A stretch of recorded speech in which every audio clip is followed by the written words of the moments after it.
नमस्कार, जय हिंद, जय भारत। आज मैं मीनाक्षी परमार वासवानी फिर आपके सामने चाय पर पंचायती लेकर आई हूँ। आज की जो हमारी स्पेशल गेस्ट है वो उनको हम गेस्ट भी नहीं बोल सकते। एक्चुअली वो राजस्थान की एकमात्र ऐसी लेडी हैं जिन्होंने फिल्म इंडस्ट्री में हर डिपार्टमेंट के अंदर अपनी मुख्य भूमिकाएं निभाई है। मैं स्वागत करना चाहूँगी मैडम ज्योत्सना कौशिक जी का। ज्योत्सना कौशिक जी, आप associate professor, director, writer, lyrics writer and actress. जी नमस्कार, कैसा है आप? जी बढ़िया हूँ। तो आप इतने सारे फील्ड को संभालती हैं और एकमात्र मतलब आप इतनी प्यारी सी, मतलब you are such a cute person, तो आप इतने सारे वर्क कैसे संभाल लेती हैं? जी कहते हैं कि जब संघर्ष की आदत पड़ जाती है ना तो फिर वर्क नहीं दिखता, सिर्फ दिखता है कि मुझे कुछ करना है, और वो जो अंदर से प्रेरणा आती है ना वो दिन रात नहीं दिखाती है, और ऑटोमेटिक हम जिसको ठानते हैं वो कर जाते हैं। तो ज्योत्सना जी, मैं पूछना चाहूंगी कि पहले आपका रुझान किस तरफ गया? एक्टिंग की तरफ, राइटर की तरफ, किस तरफ गया? जी मैं इस बारे में थोड़ा सा पीछे जाऊंगी जी, क्योंकि मैं एजुकेशन फील्ड से हूँ बेसिकली, और असिस्टेंट प्रोफेसर हूँ। अभी हाल में नेट पीएचडी की हुई है, मेरी पीएचडी चल रही है मेरा नहीं।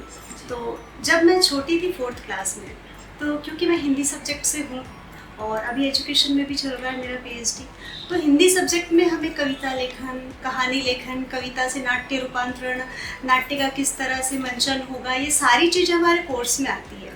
तो वो सारी चीज़ें जो है बचपन मैंने 4th क्लास में पहले स्क्रिप्ट लिख दी थी। वाह, वेरी गुड। और फिर इसके बाद में जो मुझे नाट्य कला का जो चस्का चढ़ा है वो मेरे गुरु थे अशोक वैष्णव जी, जो मेरे क्लास टीचर थे। उन्होंने देखा कि इस लड़की के अंदर कुछ टैलेंट है, और हमारे जोधपुर में ही नाट्य का मंचन जहाँ होता है वहाँ पे टाउन हॉल के अंदर हमेशा हर साल एक प्रोग्राम करवाया करती थी एक कोई संस्था। तो उसमें नाटक के अंदर सर ने मेरा सिलेक्शन किया कि इस लड़की को हम आगे बढ़ाएंगे, और ना वहाँ डांस, म्यूज़िक, गायन वगैरह सब में उन्होंने मुझे हर तरफ से कि ज्योत्सना आगे रहेगी, ज्योत्सना आगे रहेगी, उन्होंने करके मुझे पुशअप किया। तो वहाँ से मेरा कॉन्फिडेंस लेवल धीरे धीरे और बचपन से करते करते स्टेज फियर वगैरह जाना और करना परफॉर्मेंस, तो कह सकते हैं कि उस गुरु ने आज की जो नींव आप देख रहे हैं वो वहाँ पड़ चुकी थी। Very good, very good. तो सबसे पहले आपने जो प्रतिभा अपनी दिखाई वो कौन से फील्ड में दिखाई? थिएटर पे? जी कह सकते हैं कि मैं एजुकेशन के साथ साथ थिएटर। एजुकेशन के साथ साथ थिएटर। जी, तो थिएटर शोज आपने काफी करे हैं। जी जी, तो वो आपने सिर्फ रविंद्र मंच जयपुर के ही किया है, जोधपुर, उदयपुर? क्योंकि मैंने काफी आपके देखे भी है शोज, तो इसमें कैसा रहा आपका एक्सपीरियंस? जी मैं जैसा बताना चाहूँगी कि मैं बेसिकली जोधपुर से हूँ जी। तो अभी फ़िलहाल मैं जयपुर में रह रही हूँ क्योंकि मेरी पीएचडी चल रही है यहाँ से, और मैंने सारी शिक्षा अपने जोधपुर से पूरी की है। तो जोधपुर में ही मेरे अधिकतर मंचन हुए थे, और हर साल जैसा बता रही थी कि हमारे सर लेकर जाया करते थे, तो हर साल वहाँ एक प्रोग्राम पूरा होता था डिसाइडेड, उसमें नाट्य मंचन भी होता था, कविता वगैरह सब कुछ, परफॉर्मेंस, हाँ डांस वगैरह। डांस और नाटक में मुझे ज़्यादा रखा जाता था जी। तो उसमें था, और उसके बाद जब मैं यहाँ पर 2013 में पहली बार मैं आई थी जयपुर, मेरी सिस्टर यहाँ रहा करती थी, तो विद्या आश्रम में मेरी जॉब लगी थी। मैंने वहाँ पे 6 साल जॉब किए हैं, और उसके साथ साथ में फिर मेरा यूँ गया कि जयपुर में भी ऐसा कुछ है, तो मैं अपनी गवर्नमेंट जॉब की तैयारी में लगी रहती हूँ। तो मेरा पहला मोटो तो वही था और अभी भी है, तो साथ साथ में वो मेरी तैयारी चल रही है। तो जेके और रविंद्र मंच देखते देखते मुझे लगा कि हाँ यहाँ भी कुछ कर सकते हैं, लेकिन क्योंकि इतने सारे फैमिलीज़ को देखना है, ड्यूटीज़ इतनी रहती है, ये भी देखना, मैंने कहा पहले अपनी एग्ज़ाम की तैयारी को देखते हैं, तो उसकी तैयारी में लगे, लेकिन मैं जाती रहती थी। फिर बाद में मेरा एमएड में सिलेक्शन हो गया, तो एमएड में काबरा कॉलेज फर्स्ट अटैम्प्ट में आया, वहाँ गई। फिर कोरोना के बाद जैसे ही मेरा एमएड हुआ, और एमएड में मैं बता दूँ कि वहाँ पर मैं यूनिवर्सिटी टॉपर बनी, और फिर उसके बाद वापस पीएचडी के लिए यहाँ मेरा सिलेक्शन था, तो मैं यहाँ आई, और यहाँ आकर के फिर जो मैंने मेंशन किया सबसे पहले रविंद्र मंच, उससे पहले मैं सिनेमा की दुनिया में आ चुकी थी जोधपुर में। वहीं से न्यू पढ़ी और वहीं से मेरी सब कुछ स्टार्टिंग जयपुर बाद में। तो रविंद्र मंच पे आपने कौन कौन से प्लेस करे? जी, मैंने काफ़ी किए हैं। मैंने दिनेश प्रधान जी के साथ भी किया है, मैंने अशोक राय सर के साथ भी किया है, और मेरा खुद का प्ले 2 शो हो चुका है। द अनटोल्ड स्टोरी मेरा क्या कसूर, एक लड़की की घटना है जो सत्य घटना पे आधारित है। उसको समाज के सामने लाना ज़रूरी था। और मैं ये भी बताना चाहूँगी कि आज मुझे डायरेक्टर बनना क्यों ज़रूरी था, कि मेरे अंदर से एक ख्याल आया कि मैं एक सोशल वर्कर भी हूँ अपनी फील्ड में, तो कई महिलाओं के लिए मैं जानी चाहती हूँ, उनकी हेल्प करती हूँ मैं। लीजिए। जी, शुक्रिया। तो मैं आपको जैसा बता रही थी कि महिलाओं के लिए जो मैं जाननी चाहती हूँ कि इतनी हेल्प करना मुझे अच्छा लगता है। तो वहाँ से मुझे ऐसा ख्याल आया कि क्यों नहीं हम उनकी कहानियाँ जो दबी पड़ी है या इंसाफ नहीं हो पाता है, तो ऐसी कहानियों को हम समाज के सामने लाएं, एक प्रेरणा के रूप में लेकर आएं, और समाज को पता चले कि वास्तविक इंसाफ जो होना चाहिए था वो किसकी कमी रह गई है। तो उस कमी को बताने के लिए हम कह सकते हैं कि मैं डायरेक्टर बनने का मैंने डिसाइड किया। तो ज्योत्सना जी, एज एन एक्ट्रेस तो आपने काफी मूवी ऐड भी करे, ऐड मूवीज करी है। फ्लिपकार्ट है, अमेजन का है, पेंट का है जी, और अपने घड़ी डिटर्जेंट का है। तो इसमें आपका एक्सपीरियंस कैसा रहा? इसमें आपने मतलब क्या सीखा और क्या सिखाना चाहा? जी, मैं ये कहना चाहूँगी कि हर काम अपने आप में एक नया होता है, और जब भी हम कोई एक्ट करने जाते हैं तो वो क्लियरली कह सकते हैं कि हमारे लिए एक चैलेंज ही होता है। तो जब भी मैंने कोई शूट किया है, चाहे वो ऐड का हो, सबसे बड़ा अडानी सोलर का किया मैंने। अडानी सोलर 2 दिन का शूट था, तो उसमें मैंने काफ़ी कुछ सीखा और काफ़ी कुछ परिचय भी होता है नए नए पर्सन्स जो भी होते हैं। कि एक तो एक्टिंग का संघर्ष, कि आपको दिन रात किस तरह से करना है, बड़े शूट्स हैं, छोटे शूट्स हैं, उसमें क्या है, कैसे हैं। लेकिन जब मैं कहना चाहूँगी कि यहाँ पर सिर्फ एक जब काम की ललक होती है ना, तो वहाँ पे देखा नहीं जाता है कि आप किसको तवज्जो देते हैं। सिर्फ काम है कि मुझे अपना परफॉर्मेंस देना है, चाहे कितना भी कैसा भी समय हो, गर्मी हो, सर्दी हो, बारिश हो, मुझे अपना काम दिखाना, और वो दिखता है। Good, very good. क्योंकि अडानी वाला मैंने भी देखा आपका ad, was very nice ad. अच्छा, इसके अलावा आपने वेब सीरीज भी काफी करी है। जी तो उसमें से बेस्ट वेब सीरीज आपकी कौन सी थी? जी, मैं कहना चाहूँगी अभी लेटेस्ट जो आया है स्टेज ऐप पे है, विवाह सिद्धि। हाँ, यस। विवाह सिद्धि में एक अच्छा कैरेक्टर है मेरा, बिल्कुल डिफरेंट, जो मैं नहीं हूँ। मुझे आप कहेंगे कि मुझे थोड़ा सा एकदम डिफरेंट कैरेक्टर मिला, और मुझे पहले चैलेंज लगा कि ये मैं कैसे कर पाऊँगी। फिर क्योंकि सरोज बुआ, यस। जो एक सीसीटीवी कैमरा है पूरे सोशल की, अच्छा। फिर उसका एक काम ही अलग होता है कि वो किस तरह से अपना एक पुड़िया बेचती है, और गांव की पूरी पर्सनैलिटी को बताया जाता है कि वो लड़का होने की दवाई देती है, और कितना अच्छा उसने अपना इंप्रेशन जमा रखा है भाभीियों पर, और ये करना और एकदम चुगली करना, किसी भी बहू को इस नज़रों से देखना और सास को लड़ाना और वो करना। तो एक बिल्कुल डिफरेंट कैरेक्टर था, चैलेंजिंग था, फिर भी एक सहयोग रहता है टीम का। तो टीम काफ़ी अच्छी थी मोडा जी की, और वाकई वो शूट मुझे अच्छा लगा, और वो वेब सीरीज सबसे अच्छी थी। उसके अलावा मैंने मिस मैसेज 3 में किया है वेडिंग गेस्ट के रूप में, और द रॉयल्स मूवी में भी मैंने किया है, और वहाँ पर रॉयल की भूमिका निभाई थी। तो ये 3 वेब सीरीज किए हैं अभी मैंने, और 2 और चल रही हैं। जी जी जी। आपने अपने प्रोफाइल में मेरे को ये बताया कि आप शोज वगैरह कर रहे थे, उसमें एक जंगल स्टोरी के ऊपर भी था, टाइगर का शायद कुछ था उसमें। तो वो कैसे मिला आपको? जी, मैं इसके लिए बताना चाहूँगी, वो हमारा जो जवाहर कला केंद्र में हुआ था। तो जवाहर कला केंद्र में जयपुर टाइगर फेस्टिवल लगा हुआ था, अभी विंटर सीजन में ही है। तो मैं वहाँ गई, और क्योंकि वहाँ से हम जुड़े हुए हैं, तो वहाँ जाने के बाद में पता चला कि जयपुर टाइगर फेस्टिवल है, और यहाँ पर ओपन है, कोई भी आकर के अपना प्रोग्राम दे सकता है। और उससे जस्ट पहले ही हमारे जयपुर में घटना हुई थी लेपर्ड्स आने की। जी जी जी। तो काफ़ी कंटिन्यू चल रहा था वो, तो वो मुझे प्रेरणा बना कि क्यों नहीं हम इस पे समाज को जागृति लाए, कि समाज में जो डर है उस डर को कम करना, और वाकई इंसान को जो नफरत हो गई है जानवरों से, तो उसका कारण कौन है, उस कारण को भी बताना। तो वो कारण कौन है? मनुष्य ही है। इस चीज़ को लेते हुए मैंने नाटक लिखा, और मैं बताना चाहूँगी कि ये सिर्फ मैंने एक दिन पहले लिखा था, क्योंकि मेरे पास एक दिन पहले ही काम आया था कि आपको प्ले करवाना है वहाँ पे। मैंने कहा ठीक है, शॉर्ट सा होना चाहिए बिल्कुल, और प्रेरणात्मक होना चाहिए। मैंने कहा बिल्कुल हो जाएगा। तो एक दिन पहले रात को मैंने प्ले लिखा है, लिखने के बाद सारी कास्टिंग रात भर करी है मैंने। कास्टिंग करने में नेक्स्ट डे 4 घंटे पहले मैंने प्ले स्टार्ट किया है, और करने के बाद में वो मंचन शाम को गए। 3 बजे से हमने स्टार्ट किया और 7 बजे हमने प्ले कर दिया।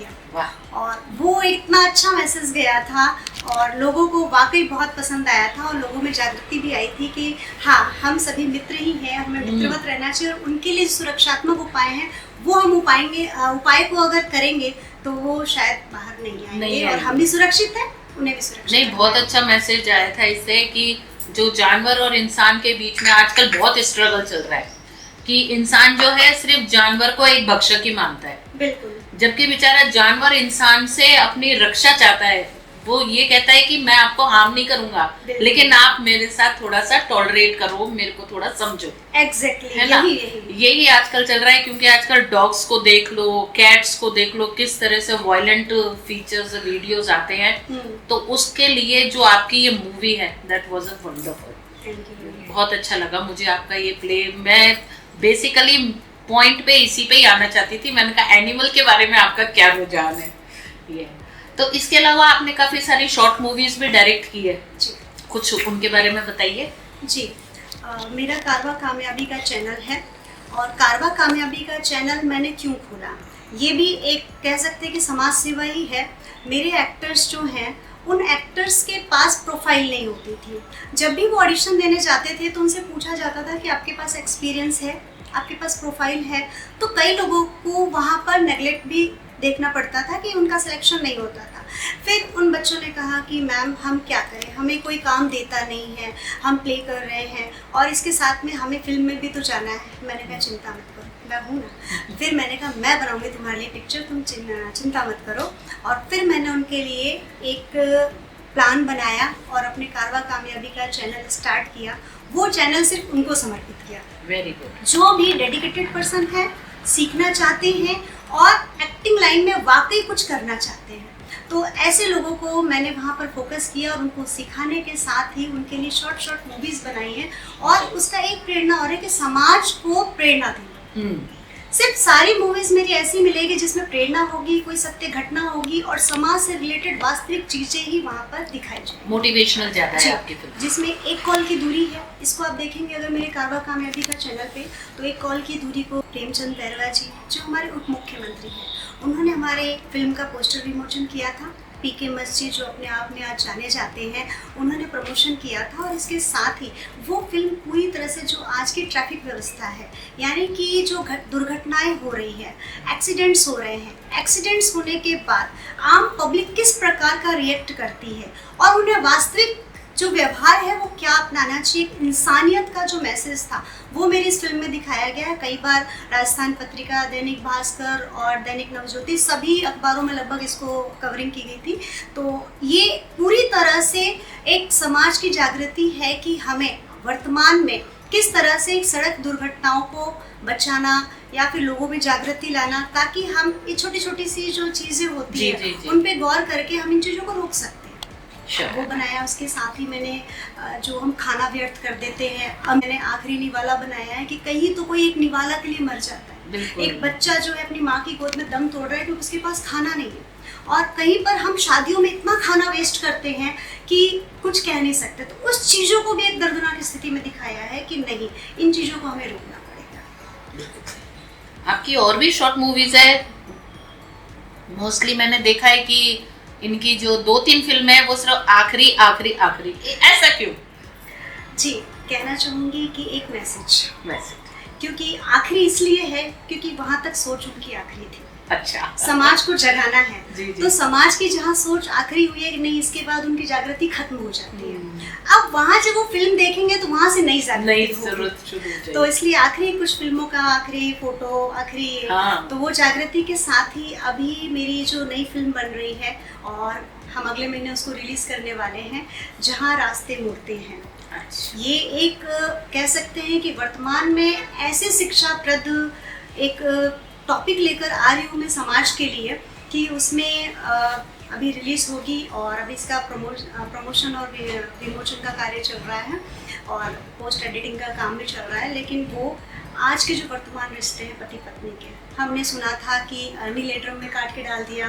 पति पत्नी का रिश्ता है, आजकल की नई युवा पीढ़ी जो है वो 2 महीने 3 महीने में अगर उनका एडजस्ट नहीं होता है तो क्या करते हैं, मुझे तलाक चाहिए। मतलब तलाक एक वर्ड आज ऐसा हो गया है कि जैसे हम खाना खाते एक निवाला लिया और पानी के साथ मुंह में निकल लिया।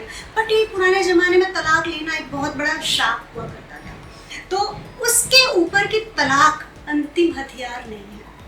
तलाक के बाद जो एक शुरुआत हो, और वो किस प्रकार से हो सकता है, क्योंकि कोई भी आदमी बुरा नहीं होता। हस्बैंड वाइफ का रिश्ता जो होता है बहुत ही प्यार और मिठास का होता है, सबसे विश्वास का रिश्ता होता है, और सबसे ज्यादा प्रेम इसी में दिखा जाता है। तो उस प्रेम को बरकरार रखने में सिर्फ एक गांठ बनती है। वो गांठ को कौन खोल सकता है? सिर्फ हस्बैंड वाइफ। उसका तरीका मैंने इस फिल्म के माध्यम से दिखाया है कि कैसे एक छोटा सा रास्ता मिलेगा और आपका रास्ता मुड़ जाएगा। इसलिए इसका नाम रखा है जहाँ रास्ते मुड़ते हैं। जी, वहाँ तलाक खत्म हो जाता है। खत्म हो जाता है, बिल्कुल। Very nice, very nice. और हिंदी मूवीज में भी आपने अपना बहुत अच्छा परचम निभाया है जी, तो उसके बारे में कुछ आप बताएं हमारे ऑडियंस को। जी, काफ़ी हिंदी मूवीज में मैंने काम किया है और काफ़ी तो रिलीज भी नहीं हुई है, और जिसमें अभी जो रिलीज हुई है हाल में, अभी सबसे ज़्यादा चर्चा में रही है जयपुर पुलिस। जयपुर पुलिस राज मंदिर सिनेमा में एक इतिहास बना चुकी है। उसमें मेरी टीना की मदर का रोल था जो लोगों ने बहुत ही सराहा। उससे पहले मेरी जो फिल्म रिलीज़ हुई थी हमारी बेटियाँ, वो जेम सिनेमा में रिलीज़ हुई, कंटिन्यू 7 दिन तक लगी थी।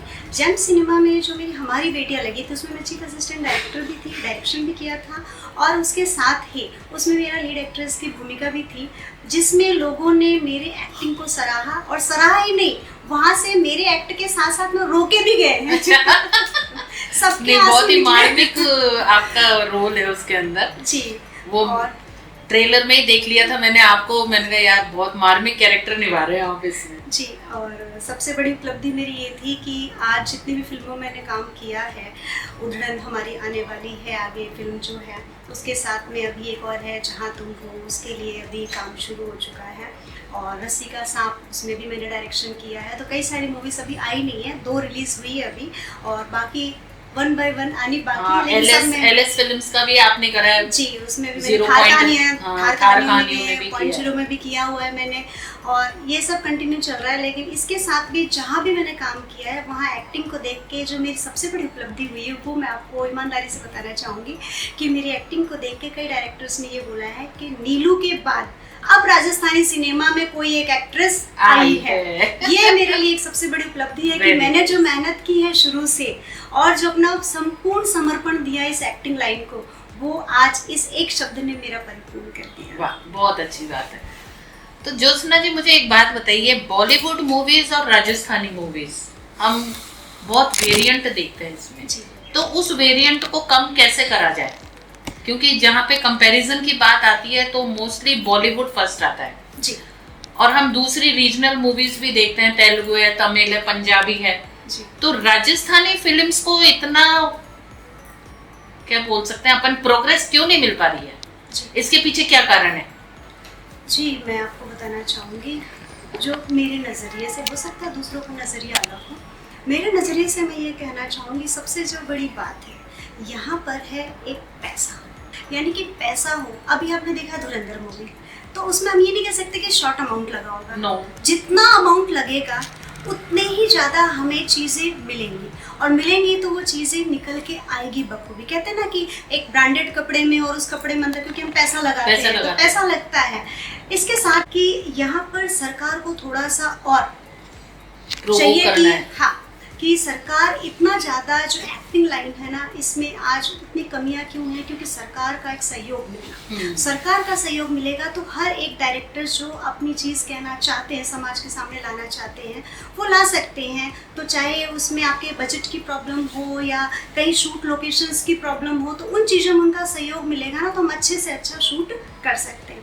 इसके साथ ही जो तीसरी कमियाँ मुझे लगती है कि यहाँ पर जो रियली में मैंने देखा है कि एक्टर्स हैं, और ये मैं फैक्ट बोलना चाहूँगी। ज्योत्सना जी, जो मेरा ये शो है चाय पे पंचायती with all friends and colleagues, तो मेरा मेन मोटिव यही है कि हम राजस्थान में रह रहे हैं, हम राजस्थानी फिल्में बना रहे हैं। एन के मित्तल सर जैसे प्रोड्यूसर अपनी पूरी जान झोंक देते हैं फिल्म बनाने में, तो वो प्रोग्रेस नहीं कर पाती। उसका कारण दूसरा, जो भी हमारे आर्टिस्ट हैं, जो भी अव्वल दर्जे के आर्टिस्ट हमारे राजस्थान में भरे पड़े हैं, उनको मौका क्यों नहीं मिल पाता? उनके पीछे क्या कारण है? कि उनका पेमेंट कम रहता है, बजट कम रहता है, या उनको एक्सप्लोर नहीं मिल पाता? इसके बारे में आप बताएं। जी, मैं ये कहना चाहूँगी कि जो सबसे बड़ी बात है एक्टर्स के साथ में, एक्टर्स के पेमेंट की इशू है।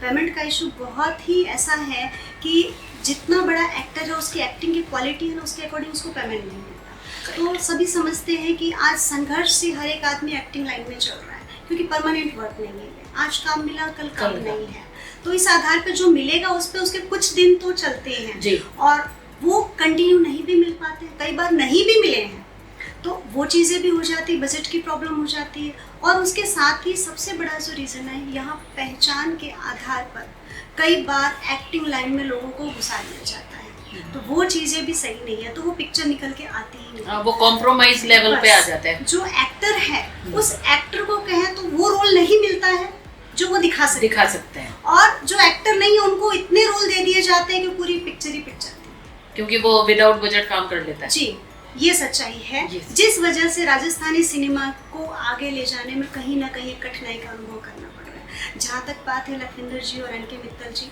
मैं कहना चाहूँगी जयपुर के अंदर, क्योंकि जोधपुर मेरी पहली शुरुआत हो चुकी थी डॉक्यूमेंट्री फिल्म से, तो उसमें मैंने कदम रख दिया था। लेकिन यहाँ जब मुझे एंट्री मिली जयपुर में, तो लखविंदर जी की फिल्म है, वहाँ थार कहानियों में मेरा सिलेक्शन हुआ था, उन्होंने किया था, और हमारी एक बड़ी मूवी बन रही थी जो किसी कारणवश अधूरी रह गई, लेकिन फिल्म बहुत अच्छी थी।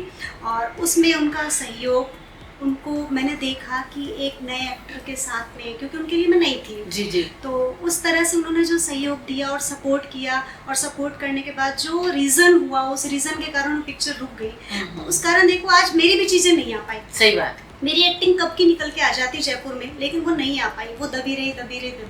आज जाकर के दुनिया के सामने आई है। तो संघर्ष एक एक्टर भी कर रहा है, डायरेक्टर भी कर रहा है, प्रोड्यूसर भी कर रहा है, सब कर। क्योंकि देखिए प्रोड्यूसर का पैसा तो लगा, बिल्कुल लगा, शूट भी हुआ, ऐसा तो नहीं उन्होंने नहीं किया, और सारी चीजें करके फिर हुआ क्या, कचरे के डब्बा में हो जाती। तो कहीं ना कहीं इन चीजों को रोका जाए, और सहयोग, कि एक डायरेक्टर दूसरे डायरेक्टर को सहयोग दे, एक राइटर दूसरे राइटर को सहयोग दे।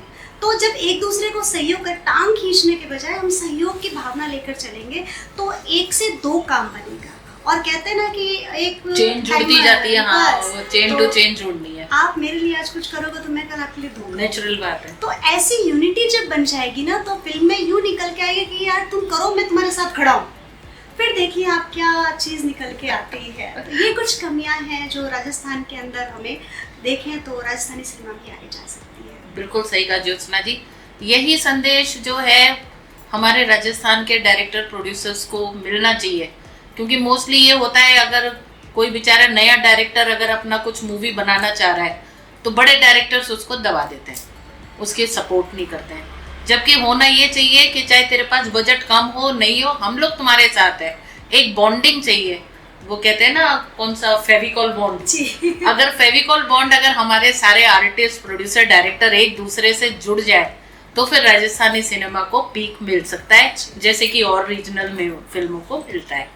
तो राजस्थान की सरकार से भी मैं ये अपील करना चाहूंगी कि हमारे राजस्थान सिनेमा को बढ़ाने के लिए आप अपना 25% तो देकर देखो, फिर 75% देना हम लोगों का काम है।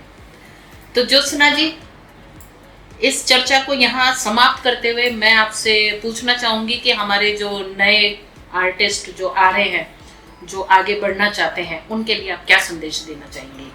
जी, मैं अंतिम विराम लेने से पहले कुछ संदेश देना चाहूँगी, बिल्कुल देना चाहूँगी।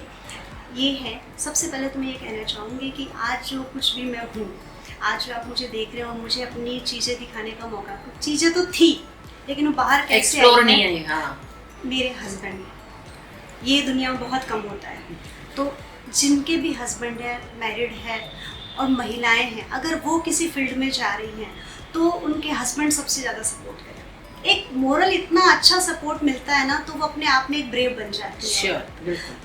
बस वो इनका कहना होता है कि तुम चलो, मैं तुम्हारे साथ खड़ा हूँ, बस फिर से डर नहीं लगता, क्योंकि फिल्म इंडस्ट्री इतने संघर्ष की दुनिया है ना, तो इस संघर्ष में भी हमें आगे बढ़ने से कोई नहीं रोक सकता। आपका जो पैशन है ना, पहले से उस पैशन को फॉलो करो कि मैं क्या चाहता हूँ, क्या बनना चाहता हूँ, मेरे अंदर क्या स्किल्स है, मैं उसी को लेकर, अननेसेसरी नहीं भागना है आप लोगों को। आपके अंदर जो क्वालिटी है ना, उसको सबसे पहले आप खुद को पहचाने, खुद के अंदर झांके, और जो चीज़ है ना उसी को बाहर निकालना है। जैसे कि एक बीज में जो है नीम का पेड़, उसमें नीम ही निकल सकता है। करेक्ट। तो उसको ही पहचानना है और वो आपको बीज का पौधा लगाना है, और फिर वो निकलेगा ना तो कहेंगे कि दुनिया आपको पहचानेगी, और जो आप चाहते हैं ना बिना संघर्ष के आपको मिलना स्टार्ट हो जाएगा। अननेसेसरी भागेंगे तो संघर्ष भी होगा, दुख भी होगा, टाइम वेस्ट भी होगा, और जो पेरेंट्स बेचारे जो सपोर्ट करना चाहते हैं वो ये कहेंगे आजा बैठ जा।